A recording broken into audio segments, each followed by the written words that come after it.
Hello and welcome back to the JW Thoughts channel. My name is Wally, and today I got a little bit of a podcast style rant for you because something has been kind of cooking in my brain all afternoon, and figured I would turn the camera on and talk about it a little bit. And that is diving into the question of, does Watchtower need to use fear in order to keep their membership up going forward into the future? So let's talk about it.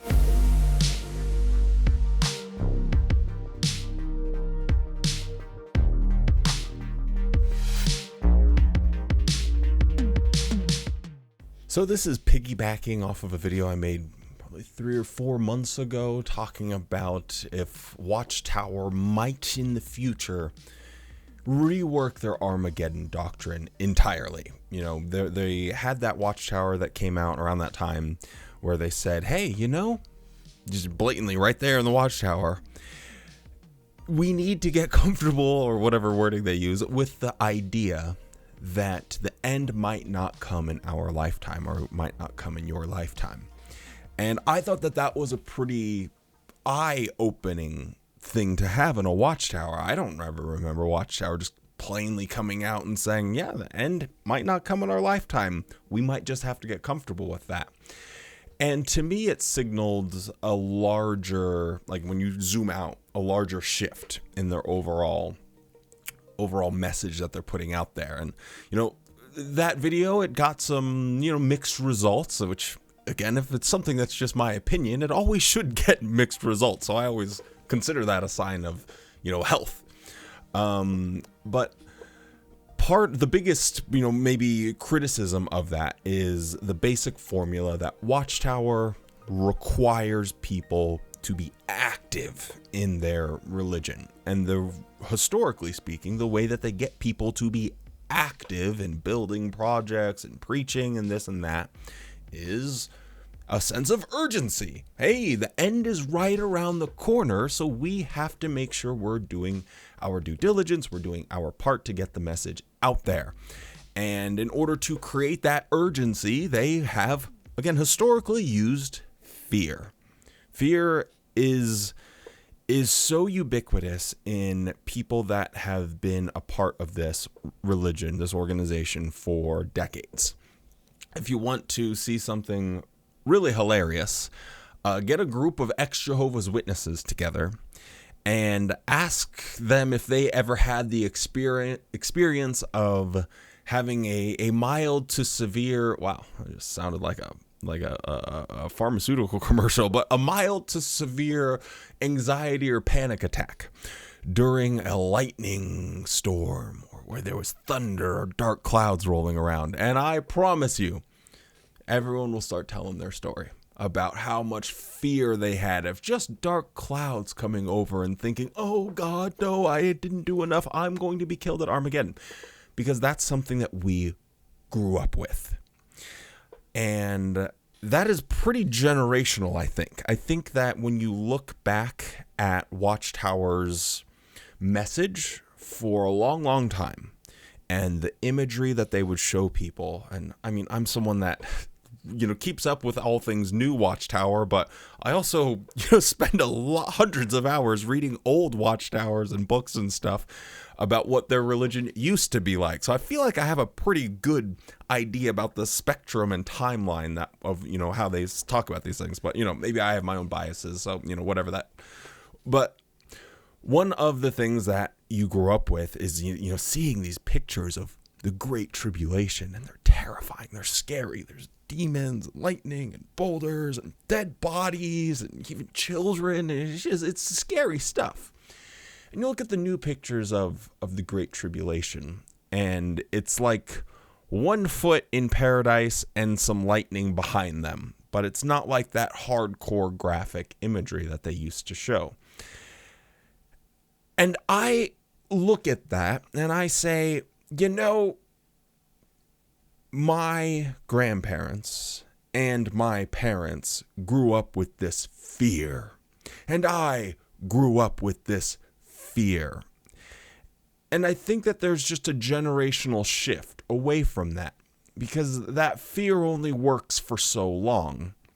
You can only spark that anxiety and that fear in people for so long before it starts to get watered down to a certain degree. And I think if I'm looking at, Caleb and Sophia and just what new watchtowers, what the imagery looks like, I think they've caught on to the idea that you're going to attract more people with free t-shirts and cookies than you are by shouting at them and telling them that they're about to die if they don't listen to you. That's what I see when I'm looking at Watchtower's overall message and what it's become.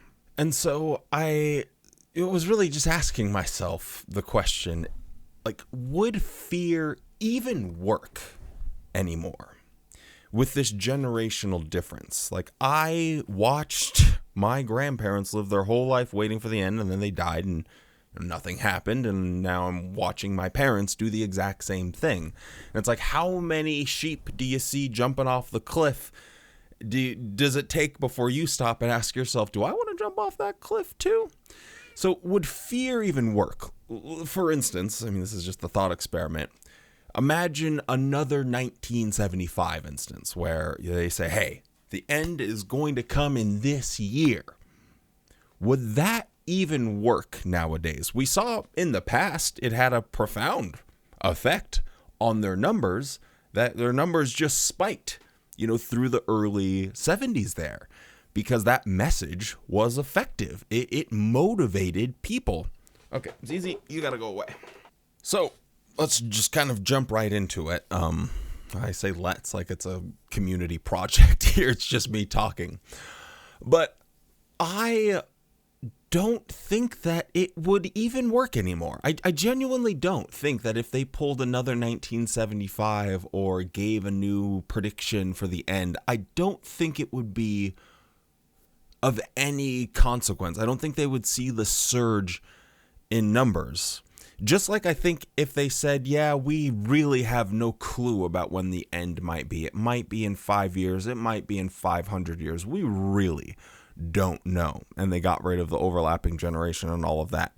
Again, I don't think that that would actually make that big of a difference, because the problem or the reasons people are Jehovah's Witnesses are less doctrinal now than they've ever been, and are more vibes.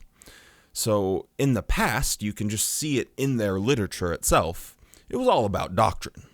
Everything's about prophecies. Everything is, these quote unquote deep biblical discussions where you're getting to the nitty gritty of the Bible and their interpretation of it.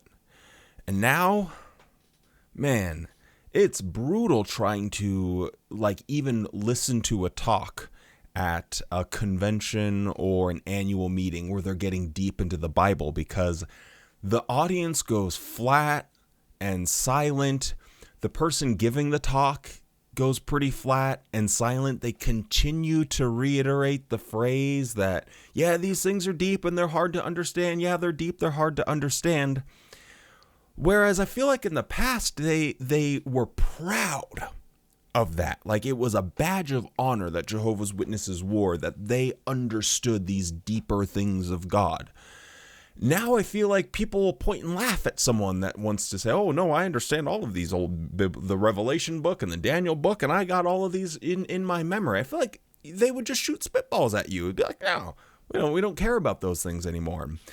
I'm in a position where I get an opportunity for various reasons to talk to people who, are still currently going to meetings, pretending to go to meetings, pretending to believe, and they have a finger on the pulse of the energy inside of Kingdom Halls.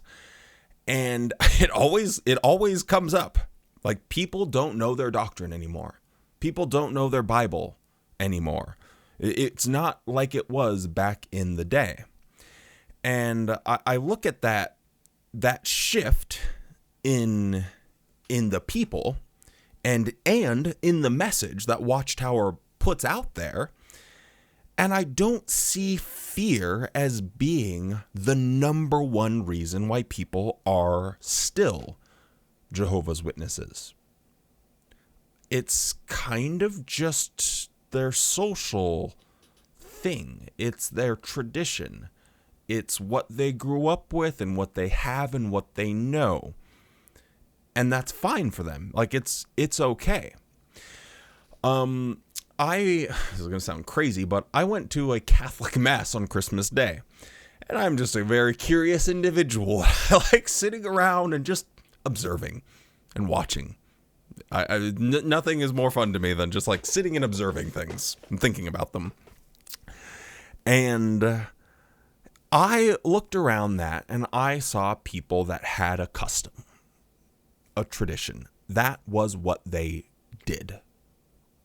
They didn't care why they did it. I don't think that any of the people there, or very few of them, ever stopped to think about why they did it. They did it. Like, that's what they do. We are Catholics. We go to mass on the little Christmas mass, and there's like 3 or 4 of them, per whatever. And like, they were just all there with their family, and their family grow up, and they all know the songs and the prayers and the hymns, and they all know like what to do when. I'm a fish out of water there. I have no idea what the heck is going on. It's like, okay, you got to stand, and okay, now we're down here, we're kneeling, all right, okay, and then we got back up. Oh man, it was a leg day, my sciatica. But when I observe them and I'm just like looking at it, I see people that aren't there because of what the pastor is saying and tying that to the Bible and how that is going to help. No, it was just their tradition. Now, when I look at the Jehovah's Witnesses and I talk to people that are actively going to meetings, I hear the exact same thing. It's not really about the message as much as it used to be. It's more about the tradition. And if that's the case, again, why would they need to use fear as a motivating factor? Are they even still using fear as their motivating factor? And this really gets at something that I've, since I started this channel, 5 years ago, one of the things that I observed and thought, and call me wearing my tinfoil earmuffs or not, but I saw the trajectory of the Watchtower as trying their best to become aligned with mainstream Christianity. And I got a lot of pushback when I would bring that opinion up. I had a lot of people that would shoot spitballs at me, saying I was stupid and I didn't know what I was talking about and I was an idiot, because cults don't become more lenient, they become more culty.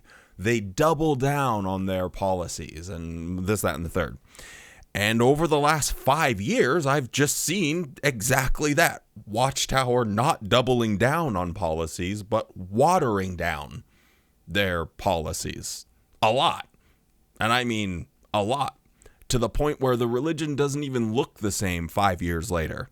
One of the things I always have talked about is what I say the end of Watchtower is the end of Watchtower as we know it. When the organization becomes so fundamentally different from the thing that it was, I feel like it becomes something new or a new iteration of itself. And so, I feel like we've already experienced the end of that Watchtower, and we're in a completely new era. And so, I think, for me, again, this is just my opinion. You can feel free to disagree, because whatever. But I feel like we're entering a new era where the gloves are off, and these changes are going to be more to do with a shift in that message.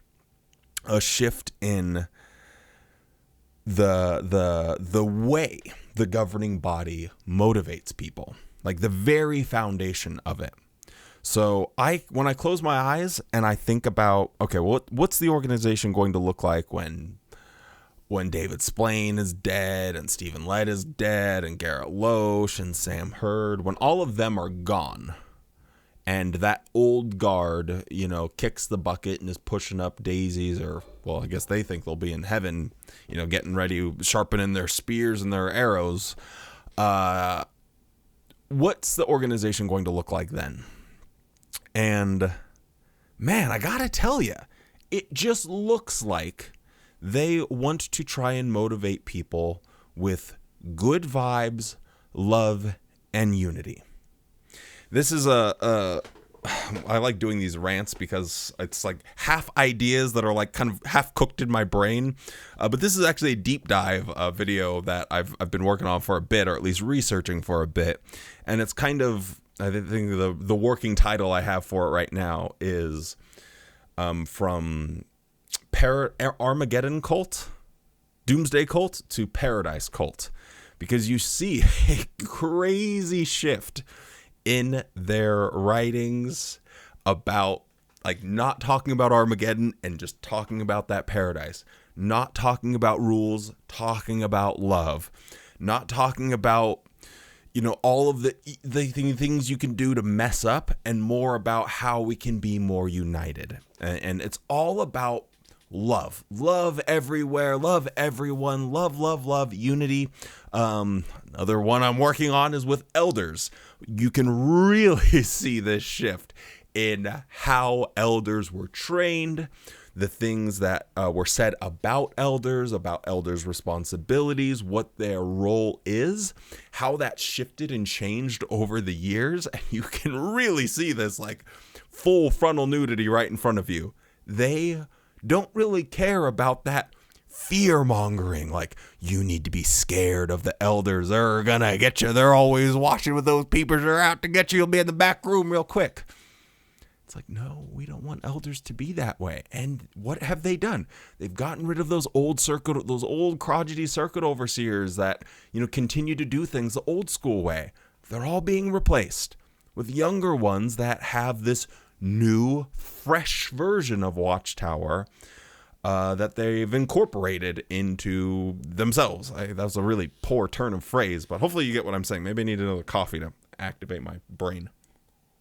Okay, coffee achieved, and it did actually remind me of one thing that I was meant to say in the very beginning, but I subsequently forgot about it. But something I think that is important to actually sort of lay out there is that there are kind of there are two different groups of Jehovah's Witnesses that have two different perspectives of the organization and their life as witnesses.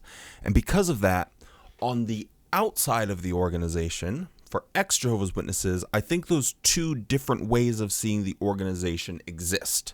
So there are people who are the JW superstars, the turbo nerdy families, the elites, I guess would be the best, maybe that's the best way to put it.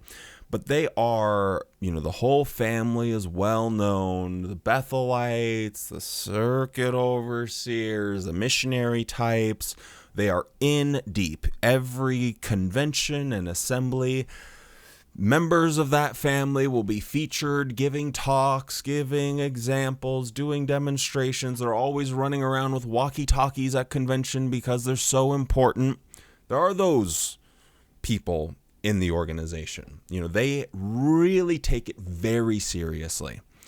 And then there's another group, the majority of witnesses, who never pioneer, maybe auxiliary pioneer every once in a while. Maybe someone reaches the level of a ministerial servant, but that might not be till later on in life. They work a normal job with normal people. They have kids that go to normal school. They take normal people vacations where they don't go to the Kingdom Hall during vacations. Like, they are Jehovah's Witnesses. They, you know, will refuse blood and might shun you, but maybe not really shun their own kids or something like that. But they're more light. They're Jehovah's Witness light version, I guess. Well, they're just normal. So anyway, so I come from the perspective of that turbo nerdy elite group. And I don't mean elite in a good way. I mean elite and like super delusional. My family is insufferably delusional, and I was insufferably delusional. One of the funny experiences having now that I've left is seeing people that knew me as a Jehovah's Witness, and they universally will always say, I never thought you would leave. Like, you were such a Jehovah's Witness. Like, even when I was a Jehovah's Witness, I looked at you and thought, damn, that guy is really, like, he is hardcore. And I think when people leave, you know, they have this they have a different view of the organization because of that. So when I look at, you know, the changes and things that are made, I know that my family will always accept whatever it is, because they always accepted whatever it was. There was no room for opinion. There was no room for speculation or criticism. There was no room for any outside influence. I think the best example I can give of this, and I guess you can just believe me or you cannot believe me, but this is a story. When one of the last, I say this all the time, but one of the last conversations I had with my dad, no, it actually wasn't one of the last conversations. Well, I'm thinking of standing in their kitchen. I'm like trying to put myself in there. And so the conversation happened then, but on two different occasions. This was not one of the last conversations I had, but a conversation I had with my dad when I, you know, knew that I was going to leave, and I knew it was all a bunch of just hooey, was to do with a quote, you know, that was in a Watchtower, and they quoted a book, and I had the book right there. Here's the quote. Here's the book. This quote is obviously, like bafflingly, been taken out of context and been used to make it seem like the science behind evolution wasn't even evolutionists, I even hate using that expression, even evolutionists don't really believe, you know, that the theory of evolution is that solid. And they took this quote and just butchered it so badly to make it seem that way, when that's not what it was. Like, the next sentence of the book literally says, yeah, this might seem impossible, but it's possible, and I'm going to show you why. And I presented this to my dad, and he refused to look at it. And I said, just look at it. Like, it's here. It's not, I've done the work for you, bud. I don't, like, you just have to, you don't even need to wear glasses. You don't even have to find them. Just read it right here. Flick the light on. He said, no. I'm like, why? Why won't you look at this? And that man looked me in the eyes and said, because the brothers, referring to the governing body or whoever wrote the book, the brothers read it for me, so I don't have to.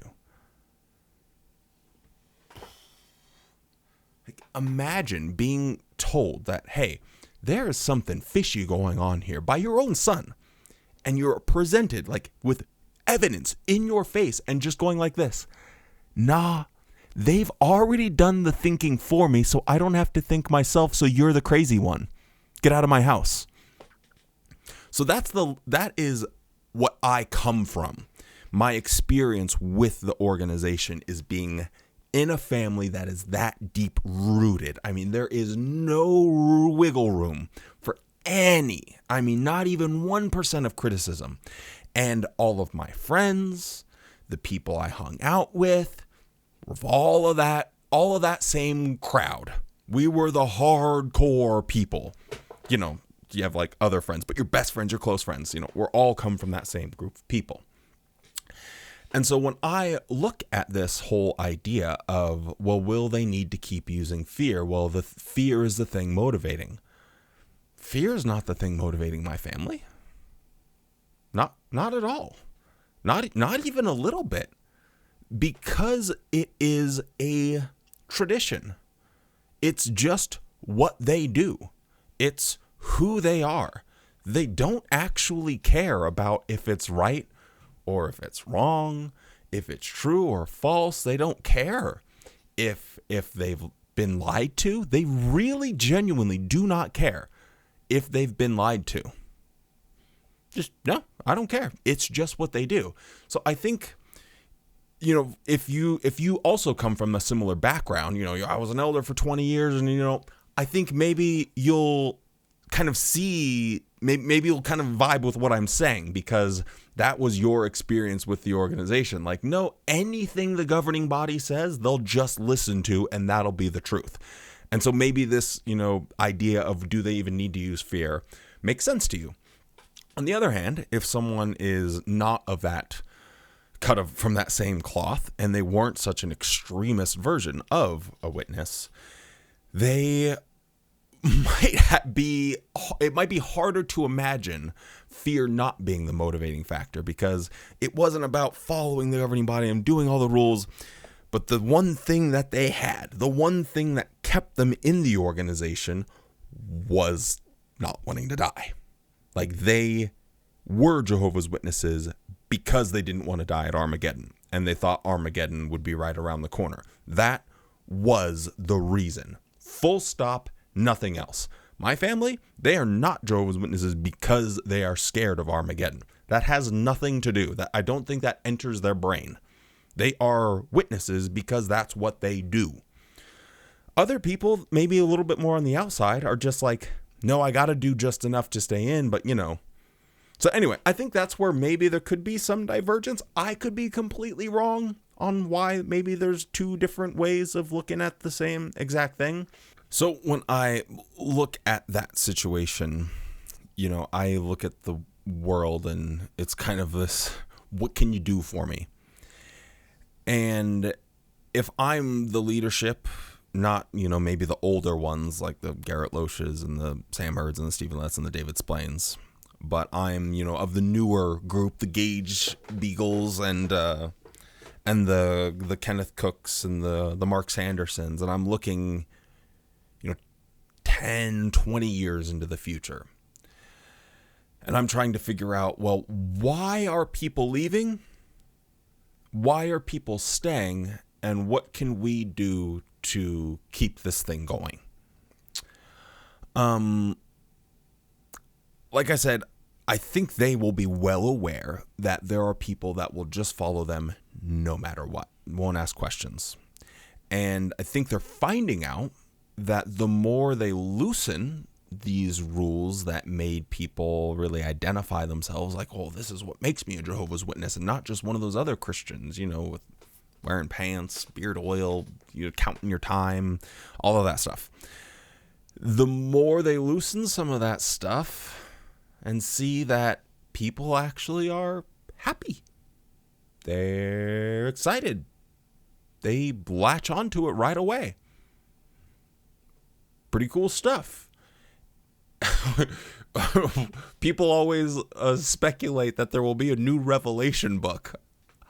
And I always kind of think to myself, like, would there really be, though? Like, they would have to really be wanting to go back in time to create a new Revelation book, right? Because that thing is scary, trying to explain all these prophecies. I think there's a good reason why they haven't made a Revelation book. They made some updates to it in like the 2000s or something, but that thing is just a doorstop now, and I don't think they want to touch it with a 10-foot pole. Why would they?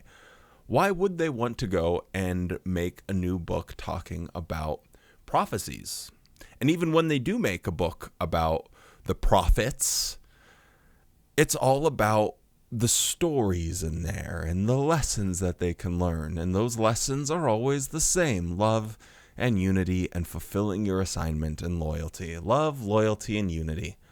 Instead of live, life, love, whatever those signs, cringe signs that people... If you're one of the people that have those signs, I'm sorry, I called it cringe, but I don't like them. It's a personal opinion. You have a personal opinion that might differ. It's fine. But they're cringe. But it's like, I think Jehovah's Witnesses could have that, love, loyalty, unity. That could be on above everyone's sink or something. But when you're looking at, what, if you are a leader, what you can do to keep this thing going. I think they are learning a lesson that every single religion that has ever existed has had to learn at some point or another. If you really just break it down to its bare bones, you go all the way back in history, Every single Christian variant is started as a cult. I mean, Christianity started as a cult.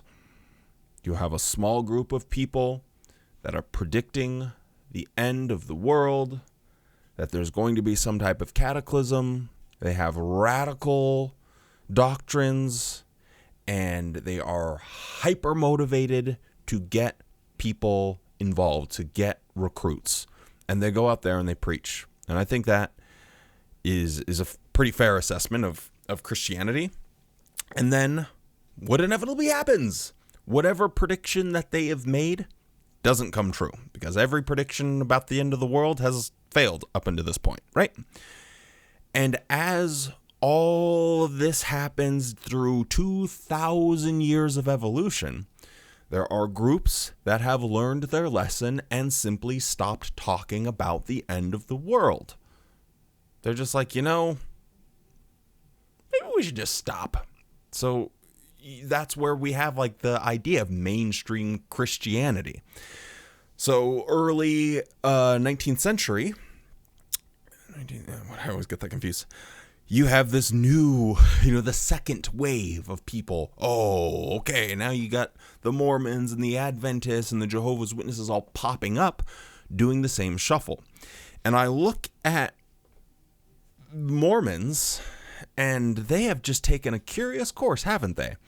Where they are really focused on, like, let's just embrace social media. Let's have people. I think it's like there's actual industry plants. Like, okay, we need a Mormon to be on Survivor. We need a Mormon to be on The Bachelor. We need a Mormon to be on Top Chef. I feel like every reality show in the last 5 years has had a Mormon that spoke about their beliefs. It's really curious. Anyway, I'll save that that little hypothesis for a different day. But I think what you see with those religions is that they have learned the lesson of people are going to want something from this. Like, yes, we have this and it's our tradition, but why are they going to keep coming to it? Are they going to want to continue to be part of a religion that works them harder, makes them unhappier, gives them less options for success in their life, gives them a higher risk of dying from a medical intervention or something like that? Are people going to want that after they've already watched their parents and grandparents, fail at those things? Or will they be more attracted to good vibes? Hey, here's a group of like-minded, successful, family-oriented people that you get to hang out with. And you think, I like to be successful. I like to be happy. I like to be family-oriented. That sounds pretty cool. How many Mormons are going to be, able to tell you all the ins and outs of everything that Joseph Smith had ever said? Or how many Adventists are going to be able to go and tell you about what White had predicted and why they... None of them. How many Jehovah's Witnesses are going to be able to do those things? Not really that many. Like, there are a few exceptions, but not that many. And so I look at every other religion that has been more successful than Witnesses. And yes, I know religion is kind of dying, but it probably has got some life left in her. I think it'll still be kicking around for a good while longer. And because they evolve, they adapt. Whenever they have the failed predictions, whenever they build a religion on fear, it's hellfire. They learn that, okay, doesn't really attract people. But unity, success, having friends, community, charity, those things are attractive. So I look at the Watchtower organization, again, someone that keeps up with things that they're saying now, and someone who spends a lot of time looking at things that they said before. And I see a pattern. I see a pattern and a shift away from doom and gloom and towards love and happiness and unity and loyalty. And for that reason, I don't think they actually need to use fear anymore. I don't think that that is going to be the thing that is going to motivate them. I think if they have a new building project that they want to accomplish, if they come out and say, well, the end is right around the corner, so we got to get people here to build it. People are going to say, if the end's always around the corner, why the heck do we need the thing? Right? Like, that's not going to motivate them to do more building projects for them, which is like kind of their business model at the minute. Like, the end is right around the corner, so help us build shit. That just seems absurd. I mean, maybe they think that, but that would be a wildest chimera of a moonstruck brain, if you ask me. But if they come at it with, hey, we have this project that, is going to uplift people, and it's going to really show how much love Jesus had for his disciples, and we can see it, and it's going to draw us closer to each other. It's going to draw that sort of language that they use when describing and trying to motivate people and try to justify their building projects. That message is going to take a lot easier than always saying the end is right around the corner, the end is right around the corner.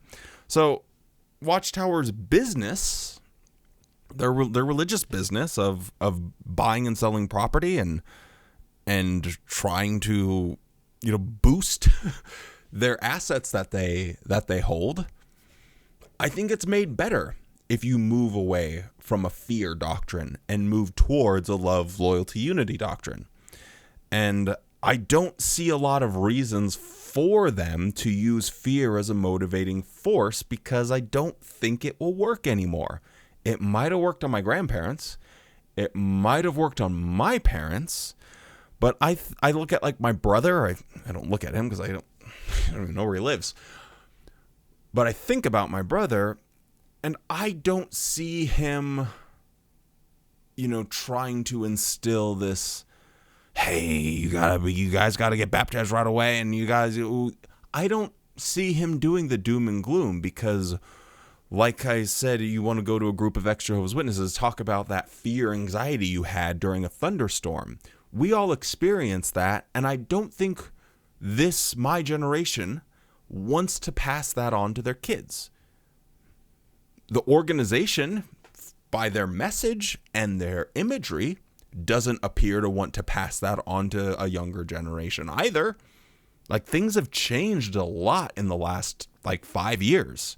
So I can see a world, again, this is just me speculating here, where fear and that urgency, the end is right around the corner. I mean, like I've said before, I could even convince myself that they rework Armageddon. Other religions have already had to do the same thing.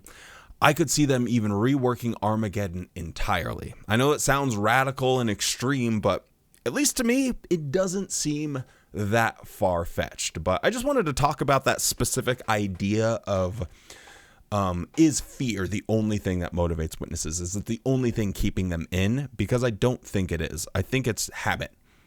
I think it's convenience. And I think they just, honestly, they can't be fucked to look into it. They just can't be bothered to look into their religion and do all the hard work. It's exhausting. Like, what am I going to do? End up being an apostate, lose everything in my life? Nah, I think I'm just going to chill. And if the new members of the governing body have any brain cells at all, I think they will identify that. And that's why I kind of think that they don't have to use fear. But anyway, that's just my thoughts on it. As always, comment down below. I know the last time I talked about the one about Armageddon, I think that video had 1,000 comments, which were a lot to read and go through. But I always appreciate reading and going through everyone's comments because, I like to, it's the way I can check myself. Am I getting a little too kooky? Am I the wildest chimera of a moonstruck brain? Or do I have some semblance of like a noodle that works appropriately? Anyway, that's about all I got to say for this one. Videos coming up will be the deep dive about the Watchtower, the pot calling the kettle black, essentially, where they've talked about other religions being bad, and then they do the same thing itself. I guess I'll just spoil it. That one will be about false prophets. And then what else is in the queue? Oh yeah, the annual meeting just came out as well. Well, the annual meeting didn't just come out, but they just released it on jw.org. I already watched it side by side to see about the edits and everything. I'll probably make a video about that here in the next week or so. So you can expect those videos this week. Anyway, with all that being said, don't forget to drop a like on the video. It really helps us get out to more people on YouTube, all that cool stuff. Stay safe. Be kind.